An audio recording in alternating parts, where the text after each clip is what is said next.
I want to thank everybody for coming here. Let's see. We've got we've got 4 countries on here.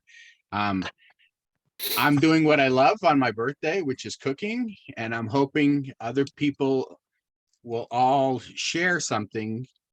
I'm spontaneously making red beans and rice, partially because I just flew back into the country and I'm on self-isolation and I didn't buy any fresh greens or fresh anything.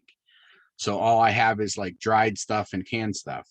And that's part of it. So for a couple days, I've been making a lot of really, really good soups from cans, which I went from living in Thailand, fresh everything, to here with canned stuff. But in what part of Thailand were you living? 3 hours south of Bangkok in Wuhan. Wuhan, but central or the western coast? Because I know somebody in Hat Yai, which is on the Gulf of Thailand. I honestly don't know any of it. I just landed, went right to that town, and just lived in that. It's kind of on the western peninsula type, going south. Gotcha. Thanks, Fred. It was just for $1.50 or $2 a meal. I could have fresh. I almost didn't cook, which is completely unusual for me. I absolutely love cooking. And how did you get to enter there? My understanding was that it was pretty well closed. They have right now. They have a 7-day quarantine. When I was going, they had a 1 day. So, yep. Timing is everything. Yep, it just happened. So red beans and rice. Well, the 2 ingredients are quite literally red beans, kidney beans, and rice. Now, I tend to keep a lot of this right here. This right here is TVP. It stands for textured vegetable protein, which is basically cooked earthworms. No. It's cooked soybeans. They cook the soybeans, then they grind it up and make soy texture. So this right here is dehydrated, basically cooked soybeans. And they have different, this right here is what you might call the ground beef version before it's been marinated. What I like about it is it's a really, really, really cheap source of protein. And it has like next to no taste. So whatever you marinate it in, it absorbs that taste. And so if you wanted to have a ground beef taste, you might marinate it in Worcestershire sauce or soy sauce, or I like using smoke flavor. And so I like, as far as dry storage, I keep a lot of this because I grew up. You could buy, a 50-pound bag of each one of these for like next to nothing and live all winter on it if you wanted to. So this right here is my winter comfort food. You want to mention that kidney beans are one of the beans that you really have to cook. Oh yes, kidney beans actually, if you don't cook them. Correct. Kidney beans are actually toxic if they're undercooked. So like I looked it up because someone mentioned that, like the proper process if you're cooking it on the stovetop and not in a pressure cooker is cook it, drain the water off, and then soak it, bring it up to hot. What I tend to do is bring it up to a boil and then shut it off and soak it overnight and then pour that water off and then cook it on the stovetop. Or when we grew up, I would make it in a solar oven or on the wood stove. So I'm going to do 2 versions. I'm going to do one where I just put everything in the pressure cooker.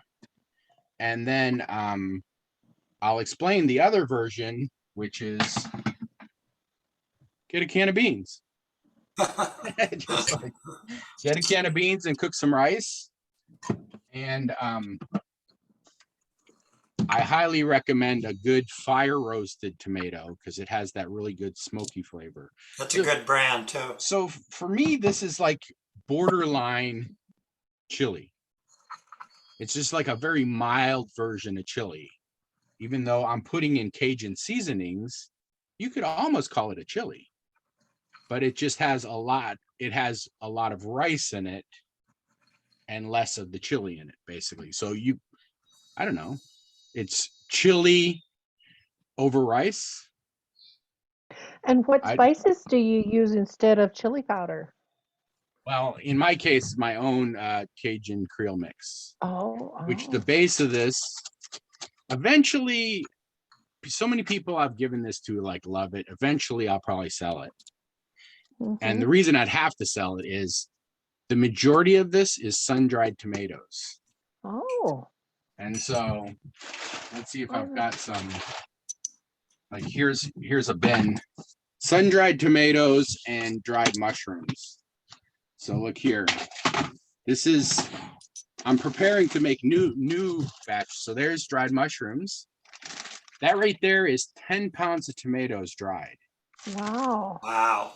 I mean, not 10 pounds, a half a bushel. So yeah, I mean, I think a bushel is about 25 pounds. Wow. So yeah, I mean, so And then you basically just these two together, and then I use, so that's my base. grind them up, eh? Yeah, then I grind them up and I add roasted garlic, and I add cayenne pepper, and I add Italian seasonings. I basically have 3 versions. Let's see here. So my savory Italian is of course more Italian, less Cajun. And then this is my Cajun version, which is really spicy. And then I have one in the middle that's less spicy. So, but yeah, I absolutely like making my own. And I don't think, the diet that you're not allowed to eat garlic and onions. There's like a certain body type in, I think I have a hard time with that one. So rice and beans and some TVP, all that's just going to go in my pressure cooker, along with this right here is just the veggie broth. I've talked to people in the past where I just save all the scraps. So like when I cut this onion, I save all the onion peels and then put it in a freezer bag. And once I have a full freezer bag of all these, bits, I will make a veggie broth. And so this is some veggie broth I canned. You can buy veggie broth, and I actually have, that's an unfortunate little close-up of my face there.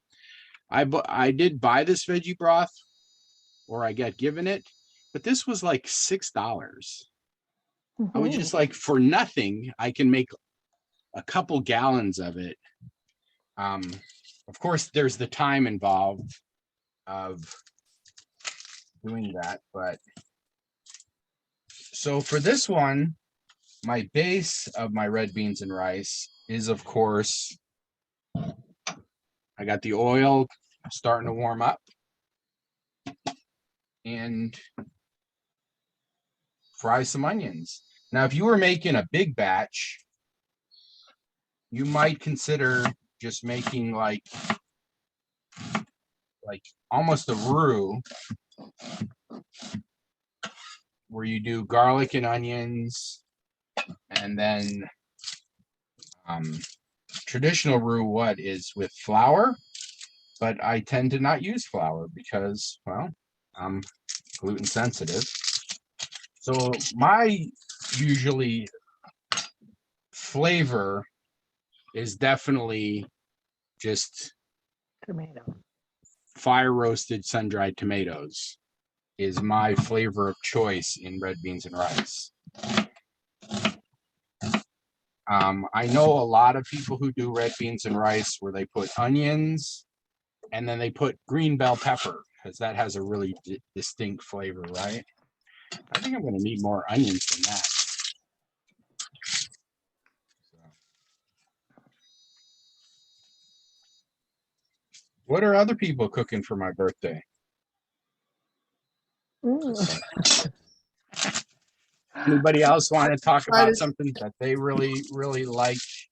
I'm not cooking it today, but you and I've talked about it. My favorite dish is cow soy, which You is know, the whole time in Thailand, I tried and tried and tried this. That's a northern Thai dish, and I've made it a lot myself because it's one of my favorite dishes. yeah. What But is Sort of, it, Fred? it's sort of the origins of it are in Myanmar, and it's basically a curry chicken noodle soup for kind Oh, of yeah, it's that more sort like of, a curry soup with, you know, some noodles in it. Yeah. yeah.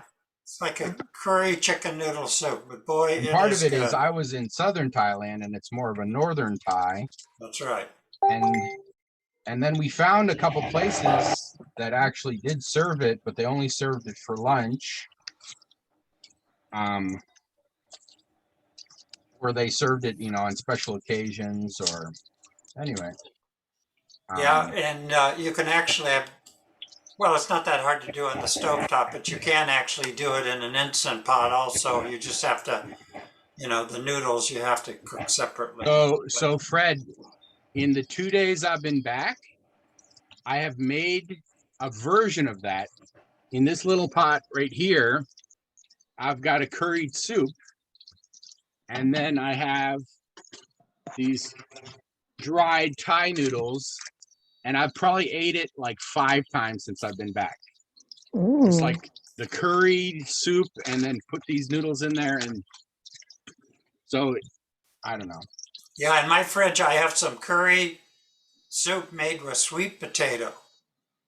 One thing I did learn in Thailand, one I cooked with one lady there, they don't peel the skin off because they a lot of their stuff they put in, they expect you to pick stuff out. Like, you know, they'll put in a chunk of ginger, a chunk of lemongrass, a chunk of galanga. And so when you're eating something, you're expecting to take stuff, you know, non-chewable because you can't chew lemongrass. So she just puts the garlic and puts the whole thing in there without taking the skin off. And ooh, I wouldn't like to bite into a clove of garlic by accident. you know, but Have to watch what you're doing, I guess. have you ever had a roasted garlic, like a whole clove of roasted garlic? Yes. Yeah, Yeah, that's it's Do really you not good. like that? oh, Delicious. I love roasted I garlic. like So it try too. to do that. Like I tried it where I would take, not peel the whole thing, but put it in there just with the skin on, fry it, and you have basically roasted garlic. But some people just roast a whole head of garlic. Yeah, I've Yes, never I have a done that. garlic roaster for that. I almost never do that in the oven. Let me grab another onion. I'm making a big batch.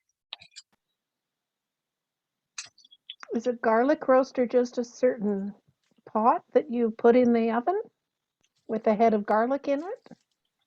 Yeah, the ones I've seen where you just get the whole head of garlic and you wrap it in a little bit of foil so the outside doesn't burn, and you just roast it in the oven when you're cooking something else. My garlic roaster is a terracotta dish that they come in different sizes, but you can get maybe 3 heads in it, and you soak the top of it in water, and the bottom is glazed, and you can roast it about maybe 45 minutes to an hour, and then it's like butter. I mean, it's just amazing. You pour a little olive oil over it. That Yeah, just seems like a it's lot like of energy to just make some garlic. And it's spreadable. Yes, it's I have a really so hard time delicious. just doing, like, just roasting a couple heads of garlic in the oven. So I always do it when I'm like doing something else. Or I do it like this. I do a lot of roasting when I'm frying. So Sam says happy birthday, or here comes Ingeborg. I said happy birthday too. I don't know if you heard it. I just saw it pop up. I'm sure you did. You Yeah, had it's a- funny. Birthday is one of the few things that you can like get celebrated for doing nothing. And falling down on the Oh, job. no, I'm you did supposed something. to You be were watching. born. I'm You were supposed to be born, or watching. so. I'm supposed to be All right, watching the chat. Sam said happy so I'm birthday. making- Jane said happy birthday. I'm essentially making two batches. I'm making the stovetop batch which will just be cans, and then I'm in a rice cooker. I'll make some rice for it. And then I'll Maureen? make the Mm-hmm. pressure cooker version. I thought I'd show you my little garlic bake. See, it's just a little. This I throw in my toaster oven, or if I've got something going, and you just Oh, well, I've got one like that, but I've never used it in the oven. I thought it was just garlic in, like a saver. like outside of the oven. Yeah, I mean in your cupboard. I You keep thought it my was just a garlic in server? that. Yeah, well, Or saver. just to save Here it. comes And, Masaru. well, I'll All have to right. try putting that in the oven someday. So I'm putting Great. this the rice beans and the TVP on the pressure cooker, and that'll be done real quick here. Now, I just I've wondered got more than the beans take a lot more time to cook than the rice, don't they? no, But about the same time. Yeah. Hmm. Do you have to soak the beans overnight the day Now before? with the pressure cooker, Mhm. Yeah, that's the advantage of the pressure cooker. You can just cook them right up. it actually Yes. takes longer to let the pressure cooker release than it does to cook them. And honestly, the reason why I bought the pressure cooker was because I cook so many beans. All right, and then there's just a button. You just hit beans. It says 30 minutes on it. So, So you're using an Instant Pot? well, Fred, I like to not try to say brands. What do they call that? Multiple cooker. I just like electronic pressure cooker. Yeah, they call them multiple Oh. cookers or something's the Here, generic I guess term. you want to see one trick if you don't have very sweet onions and they're not caramelizing within, I don't know, what has it been, about 10 minutes? If they don't start browning in 10 minutes, sprinkle a little sugar in it.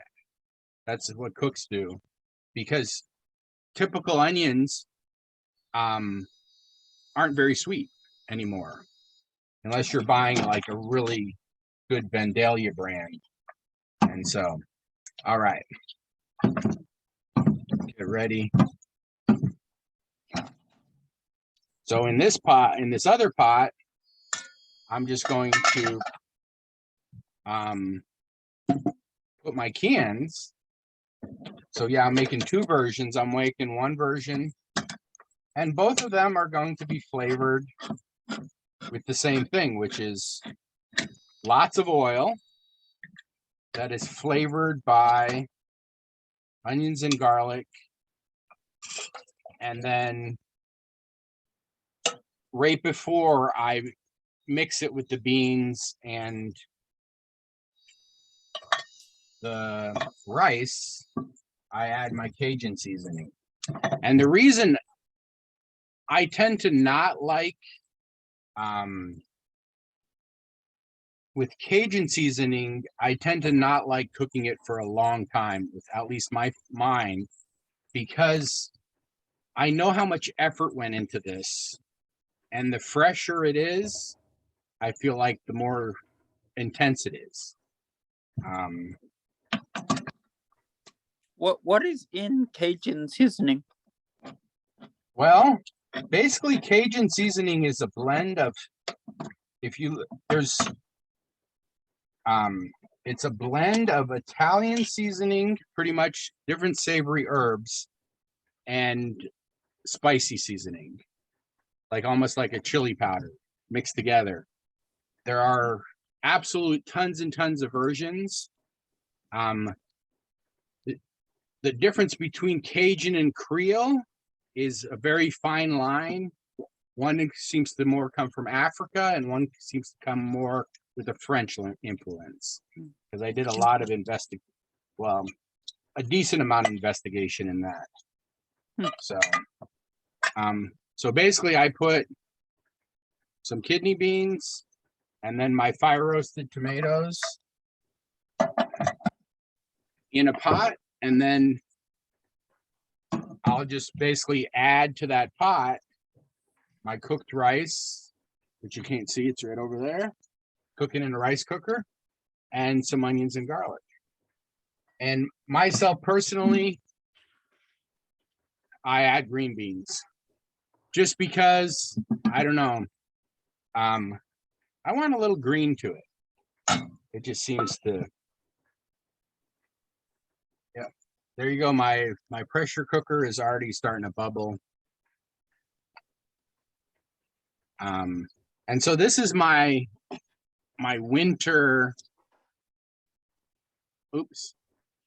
I guess my winter Comfort food. comfort food. I grew up eating a lot of beans and rice, and usually we cook them, like we almost always had rice and then something on it.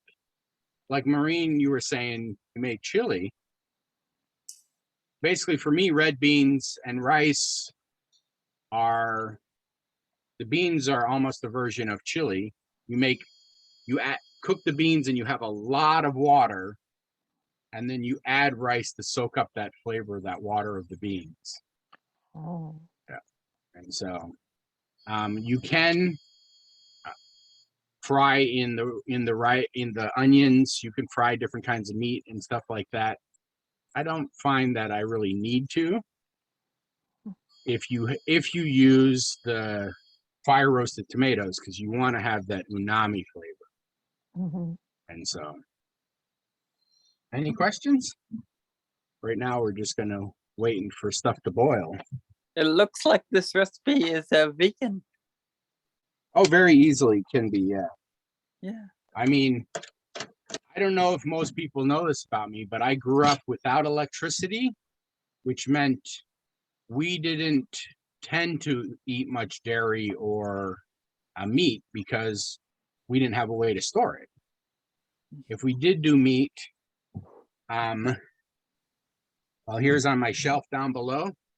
This right here is some canned deer meat, you know. So we can it or dry it, but the majority of our food, I guess, was, I don't know, basic. Just Yeah, what it you was have, only, and so I'm Yeah, it was going only- back to the basics with this because I don't have anything in the fridge or any fresh vegetables after being gone for my home for a while. Ooh. Look at yeah, this. it's only a generation or two ago that people didn't have refrigeration, which is why they canned. So I guess I've done this, but I haven't really stirred this onion and garlic. And let me find one. So so here is one that still has the skin on it, right? Let's see. See, there's the skin. So when you go to, you can either take it off now and you have yourself a nice roasted garlic, or some of them, like this one, already came off. So I literally didn't peel the garlic at all. And you could, you know, just put it in the soup. So that's something new I learned. I'm gonna see how often I do that, because peeling garlic for me takes a long time because I tend to put a lot in. So right now, I just have in the rice cooker. Guess I can move it a little closer. Does anybody have any tips for cooking rice? Because I never seem to do a good job Is it unless I'm brown using rice? a rice cooker. What kind of rice is it? Or Okay, well, that's one thing I've learned about doing this show for years and years is every culture uses different types of rice. So I'm gonna turn this camera around and let me show you turn this other camera around Mhm. and show you my bins. There's right there. Can you see? Been there, done that. So there's my pressure cooker. And those are all my bins of rice and beans. I probably have 10 different types of rice. You're ready for the apocalypse. Not really, but I've been doing this show and know that every culture needs some kind of different kind of rice. And so I've been doing this cooking show or cooking together for over 5 years. Mm-hmm. And I just know that, you know, it could be like I grew up, we always ate brown rice because I was under the impression that white rice didn't have as much nutrients as brown rice, which seems to be the case. Nobody's disputed that for me. Well, the fiber, I guess, the Yeah, husk some of the rice people is. like basmati rice, you know. So I've actually, what I'm cooking right now is brown basmati. And so it takes probably about 10 minutes longer to cook brown rice than white rice. When I'm cooking for massive amounts of people, I've actually got 50 pounds of parboiled rice. Parboiled rice means it's already been cooked and then they dry it. And I now recognize parboiled rice because the majority of non-ethnic restaurants, that's the rice they serve. All you have to do is pour hot water into it and it just puffs up and it's nice and fluffy and it doesn't stick. And so, all right, In Thailand, they like jasmine rice, I think. So I think I might have some brown jasmine, but mainly I've been cooking lately. I've been cooking with Cahokia rice because it's a local rice. We all of a sudden have some rice grown. Well, there was some rice grown locally, as in one state over, but now we have some grown within, a half hour of me. So I've been trying to support the local economy. They grow a lot of rice in California. They grow a lot of rice in California also. All right. So I have caramelized this and I've shut it off and it is almost get borderline black. And so it's flavor. And I'll put, I guess I should show you.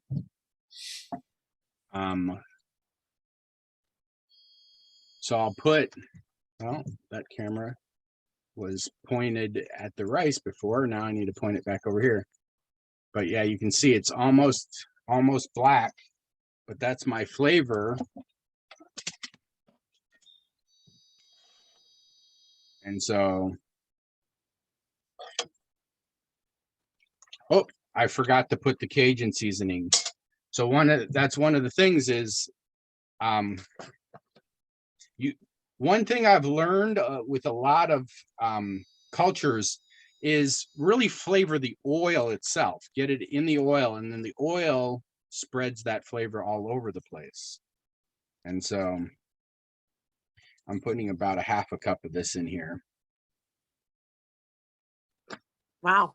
And well, I'm also making, I don't know, 2 gallons of it in the pressure cooker because I'm gonna feed some people. So gotcha. So I'm making a small batch for me here, which actually will probably be the inferior batch because that's going to be the rice that's cooked in the rice cooker and the canned beans. Is your Cajun spice very spicy? I know there's a range within Not that. really, but Okay. I always test it.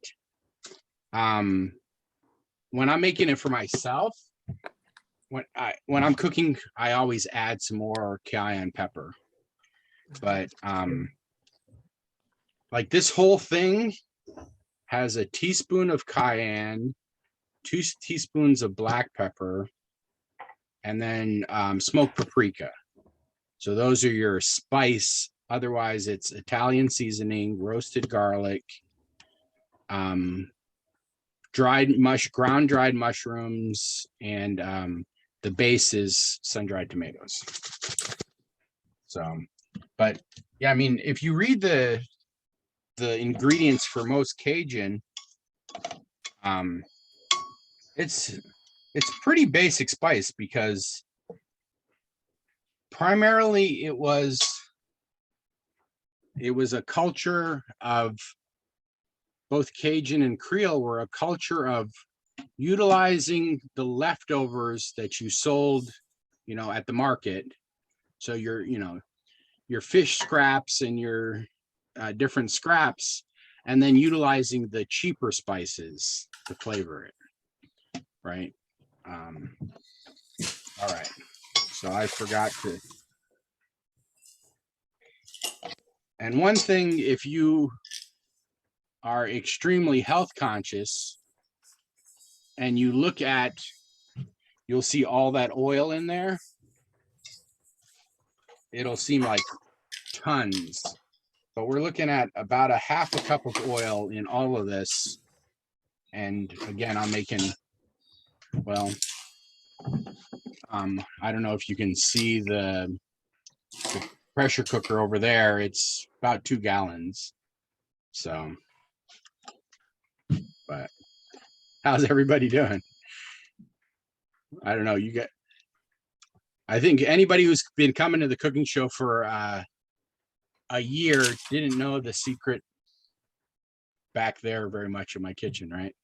Right. You see how small it is? my actual whole house is 300 square feet. So what is that for the international? No, we 100 use square square feet meters? too. We use square feet. Oh, do you? Yeah. In Canada? Uh-huh. Well, I'm sure in Europe they don't, Mm-hmm. but Wow. 100 meters roughly. A yeah. little less than that, 90 meters. But then my garage is 3 times as big, so I've got, like, deep Mm. freezes and dry storage and other stuff there too, but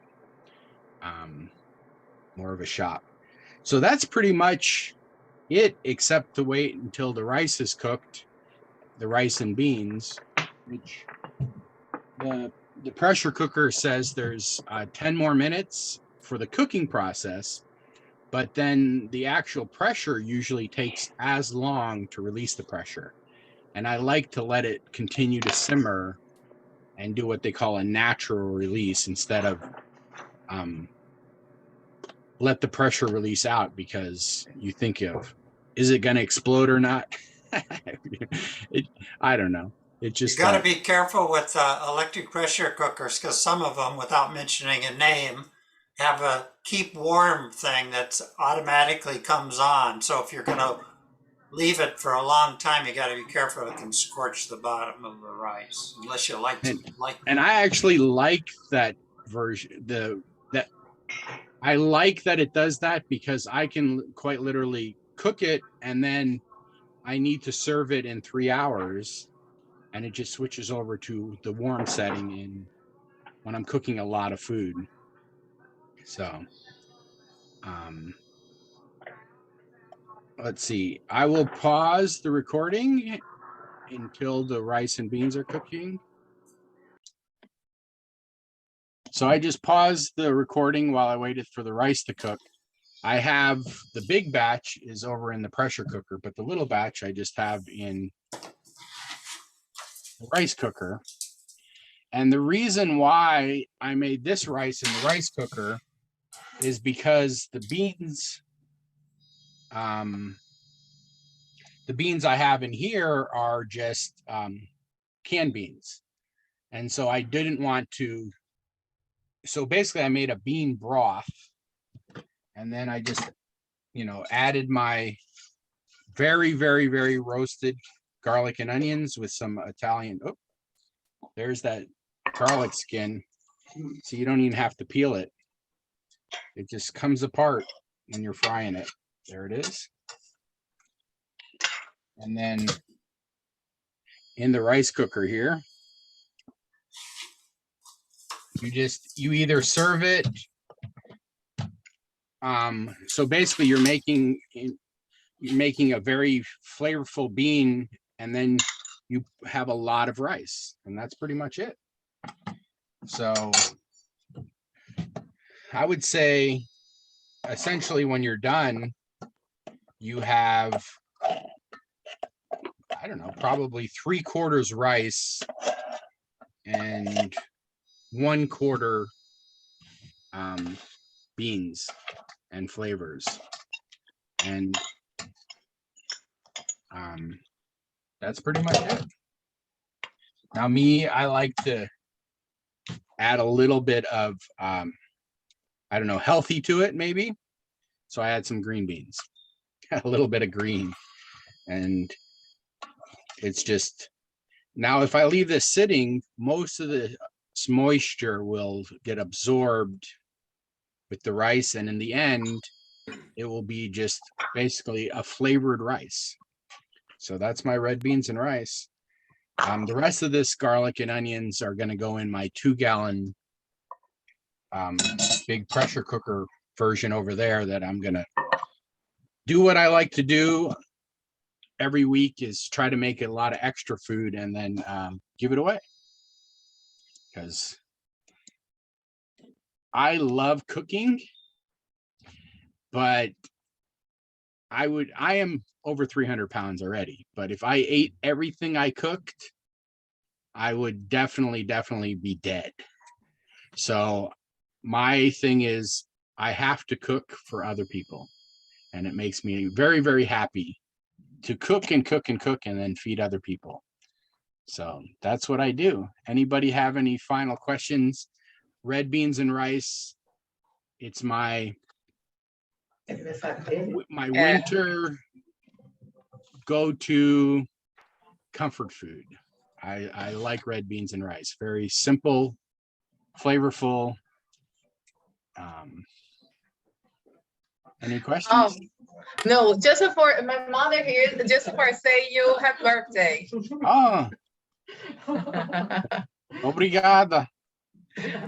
She loves the United States. Prince for New York.